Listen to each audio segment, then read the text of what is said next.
সোনালী আঁশ এবছরের প্রথম দিকে এর 21শে মে ডিক্লারেশন দিচ্ছে 28শে এপ্রিলে, এবং 28শে এপ্রিলে ডিক্লারেশন দিলে 100% বোনাস ডিক্লেয়ার করছে। সেটা রেকর্ড ডেটও পার হয়ে গেছে। আবার এর একই সঙ্গে এর ইপিএসটাও খুবই সুন্দর। এখানে একটা বিষয় দেখা যাচ্ছে যে এইখান থেকে ভলিউমের ব্যাপারটা, ভলিউম ব্রেকআউট ঠিক এই জায়গা থেকে ক্রমে ক্রমে ভলিউম বাড়ছে। আচ্ছা, এখন এর অ্যানালাইসিসটা কি হবে?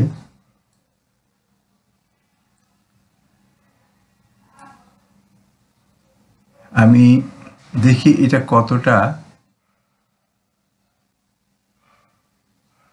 বুলিশ, এটা একটু টেস্ট করি।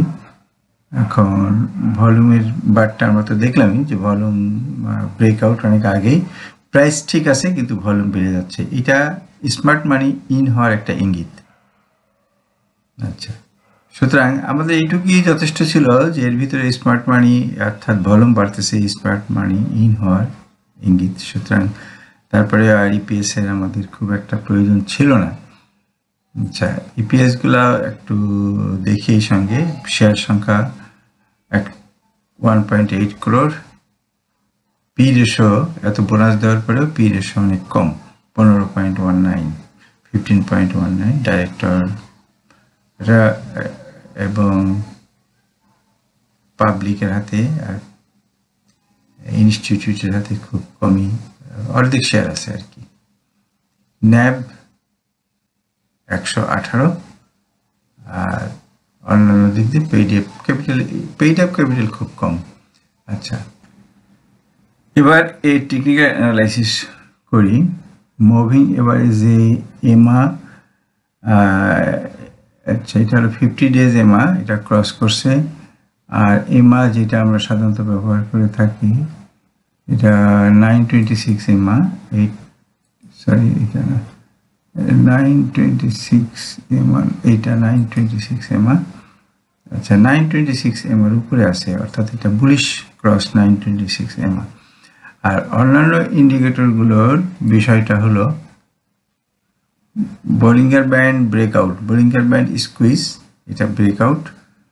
সুতরাং অর্থাৎ বলিঙ্গার ব্যান্ড স্কুইজ ব্রেকআউট, অর্থাৎ এটা বুলিশই বোঝা যাচ্ছে।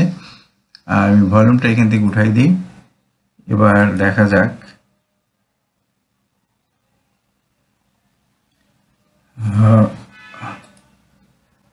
আচ্ছা, ম্যাকডি হিস্টোগ্রাম 0 লাইন ক্রস করছে, আর এদিকে আরএসআই 50 লাইন ক্রস করছে। সুতরাং এটা এই দিকেও বুলিশ, কিন্তু তার একটা রেজিস্ট্যান্স আছে যেটা আমরা দেখতে পাচ্ছি। এই হলো তার রেজিস্ট্যান্সটা। সামনে অনেক রেজিস্ট্যান্স থাকলেও আসলে প্রাথমিক রেজিস্ট্যান্সটা বড় ব্যাপার আর কি। এই যে রেজিস্ট্যান্সটা, এটা আজকে টাচ করছে, এই রেজিস্ট্যান্সটা সে ভাঙবে এবং এর উপরে সাপোর্ট নেবে, তারপরে সে উঠবে। ধরে নেই এটা আপাতত, এটা ধরে নিচ্ছে যেটা ভেঙে ফেলছে, তাহলে এটা অ্যানালাইসিস কি হবে? তবে এটা কিন্তু ভাঙেনি, সুতরাং না ভাঙা পর্যন্ত আমি বলবো না যে এটা আমার এই অ্যানালাইসিসটা এফেক্টিভ থাকবে। আচ্ছা, এখন এটা ফ্ল্যাট বটম, আমরা দেখতে পাচ্ছি ফ্ল্যাট বটম। ফ্ল্যাট বটমে এই হলো তার হেইট। এখানে যদি হেইট হয় তাহলে আমরা এই যখন এটা ব্রেক করবে সেই সময় এইখানে আমরা এটা যোগ করে দিব, অর্থাৎ তখন আমরা 324 টাকা পয়েন্টে যোগ করে দিলে এটা 799 টাকা যেই থাকে, অর্থাৎ তার নেক্সট রেজিস্ট্যান্স হচ্ছে, নেক্সট রেজিস্ট্যান্স না মানে এই প্যাটার্ন অনুযায়ী তার রেজিস্ট্যান্সটা হচ্ছে এখানে 800 টাকায়। এই জায়গায় আমরা দেখতে পাচ্ছি একটা রেজিস্ট্যান্স, এখানেও আমাদের খুব সাবধানের সঙ্গে থাকে, এখানে একটা রেজিস্ট্যান্স। সো আমার সোনালী আঁশের অ্যানালাইসিস এখানেই শেষ। ধন্যবাদ সাথে থাকার জন্য। পরবর্তী আপডেট পেতে লাইক, কমেন্ট ও শেয়ার করে সাথে থাকুন। সাবস্ক্রাইব করার জন্য ধন্যবাদ।